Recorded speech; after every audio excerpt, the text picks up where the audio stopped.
ആർക്ക് വേണ്ടി, എന്തിനു വേണ്ടിയാണ് ദേവാലയമൊക്കെ ഇങ്ങനെ ഇടയ്ക്കിടയ്ക്ക് പുതുക്കി പണിയുന്നത്?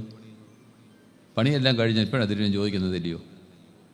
പണിയെല്ലാം കഴിഞ്ഞ് കൂതാശയ്ക്ക് വന്നപ്പോഴാണ് ഇത് ചോദിക്കുന്നത്. ഉത്തരം കണ്ടെത്തേണ്ടിയിരിക്കുന്നു. ഞാൻ എബിവെച്ചിരിക്കുന്നത് ഓർക്കുന്നല്ലോ. കാലോചിതയുടെ പല നിർമ്മാണം നടന്നിട്ടുണ്ട്. പള്ളിയുടെ കിഴക്ക് വശത്ത് നമ്മുടെ കാതോലിക്കേറ്റിൻ്റെ ശതാബ്ദി സ്മാരകമായിട്ടാണ് എബിവെച്ചൻ വികാരിയായ സമയത്ത് ഒരു ഓഫീസ്, 2 മുറി ഓഫീസ് കോംപ്ലക്സൊക്കെ പണിത്. അപ്പോൾ പല ഘട്ടങ്ങളിലായിട്ട് ഇവിടെ പല നിർമ്മാണങ്ങൾ നടന്നിട്ടുണ്ട്. ഞാൻ ചോദ്യത്തിൻ്റെ ഉത്തരം മറ്റൊന്നുമല്ല, ഇന്ന് ആരാധന എന്തിനു വേണ്ടിയാണ്, ദേവാലയങ്ങൾ എന്തിനു വേണ്ടിയാണ്, ദേവാലയത്തിൽ പോകണം നിർബന്ധമുണ്ടോ എന്നൊക്കെ ചിന്തിക്കുന്ന ഒരു കാലഘട്ടത്താണ് ജീവിച്ചിരിക്കുന്നത്. മാത്രമല്ല, പുതിയ തലമുറയിൽ പെടുന്ന ആളുകളൊക്കെ പാശ്ചാത്യ ലോകത്തേക്കൊക്കെ വളരെ ഏറെ കുടിയേറി പാർത്ത് പോകുന്നൊരു കാലഘട്ടത്തിൽ ഗ്രാമങ്ങളിലെ ദേവാലയങ്ങളൊക്കെ ആളുകളുടെ എണ്ണമൊക്കെ കുറഞ്ഞു വരുന്നത് സ്വാഭാവികമാണ്.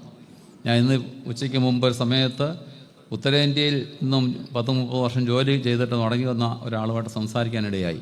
അദ്ദേഹം പറയായിരുന്നു, മധ്യപ്രദേശ് എന്ന് പറയുന്ന സ്ഥലത്ത് അദ്ദേഹം ഒരു 40 കൊല്ലങ്ങൾക്ക് മുമ്പ് ജോലിക്ക് പോയ സമയത്ത് ദേവാലയം സ്ഥാപിക്കാൻ നേതൃത്വം കൊടുത്തു. 10-40 കുടുംബങ്ങളുണ്ടായിരുന്നു. ഇനി അവിടെ 7 കുടുംബങ്ങളെ ഇപ്പോൾ അവശേഷിക്കുന്നുള്ളൂ. ബാക്കിയുള്ളവരൊക്കെ നാട്ടിലേക്കൊക്കെ മടങ്ങിപ്പോന്നു എന്ന് പറയുകയുണ്ടായി. അപ്പോൾ അതോ ഇന്ത്യയുടെ പല ഭാഗത്തും കേരളത്തിലൊക്കെയുള്ള ഒരു പ്രത്യേകതയാണ് നമ്മുടെ ആളുകൾ ധാരാളം പേര് പാശ്ചാത്യ രാജ്യങ്ങളിലെ കുടിയേറി പാർക്കുന്നു എന്നുള്ളത്. ഒപ്പം തന്നെ ഈ നമ്മുടെ ദേവാലയത്തോടുള്ള നമ്മുടെ ഭാവം എന്തായിരിക്കണം, ദേവാലയത്തോടുള്ള നമ്മുടെയൊക്കെ താല്പര്യം എന്തായിരിക്കണം, അത് വളർന്നു വരുന്ന ഒരു തലമുറയ്ക്ക് ദൈവാരാധന നടത്തുന്നതിന്, വിശ്വാസം സംരക്ഷിക്കുന്നതിന്, പാരമ്പര്യങ്ങൾ മുറുകെ പിടിക്കുന്നതിന്, ദൈവാലയ സന്നിധിയിൽ അടുത്ത് വരുന്നതിനൊക്കെയുള്ള സ്ഥാനമായിരിക്കണം ദേവാലയം എന്ന് പറയുന്നത്. ആ വിധത്തിൽ നമ്മുടെ കനകപ്പുരം സെൻറ്റ് ജോർജ് വലിയ പള്ളി, ഇവിടുത്തെ സൺഡേ സ്കൂളും ബാലസമാജവും MGOCS യുവജന പ്രസ്ഥാനവും ഒക്കെ ഭദ്രാശ്രമമായിട്ടും സഭയുമായിട്ടും ഒക്കെ വളരെ സജീവമായിട്ട് പങ്കെടുത്തുകൊണ്ടിരിക്കുന്ന കുട്ടികളാണ് ഇവിടെയുള്ളത്. അങ്ങനെയൊരു തലമുറ ഇവിടെ ഉണ്ട്. എനിക്കേറെ സന്തോഷമുണ്ട്.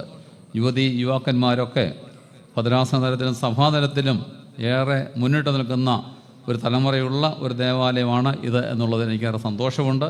അങ്ങനെയുള്ള എല്ലാവരും ഞാൻ പ്രത്യേകമായിട്ട് അനുമോദിക്കുന്നു. വർഷങ്ങൾക്ക് മുമ്പ് ബാലസമാജത്തിൻ്റെ ഒരു ക്യാമ്പ് തന്നെയും ഒരു വർഷം ഇവിടെ വെച്ച് നടത്തിയെന്ന് ഓർക്കുന്നു. അങ്ങനെ ധാരാളം ഓർമ്മകൾ ഇവിടെ നിൽക്കുമ്പോൾ ഞാനൊന്നും എഴുതി പഠിച്ച് വന്നതല്ല, പക്ഷെ മനസ്സിൽ നിറഞ്ഞു വരുന്ന കാര്യങ്ങൾ പ്രത്യേകിച്ച് എഴുതി പഠിക്കാതെ തന്നെ പറയാൻ എനിക്ക് സാധിക്കും. അത്രയധികം ഓർമ്മകൾ ഈ ദേവാലയത്തെ പറ്റിയുണ്ട്. എല്ലാവരെയും ഒരിക്കൽ കൂടി ഞാൻ അനുമോദിക്കുന്നു. ദൈവം ഈ ഇടവകയെ അനുഗ്രഹിക്കട്ടെ.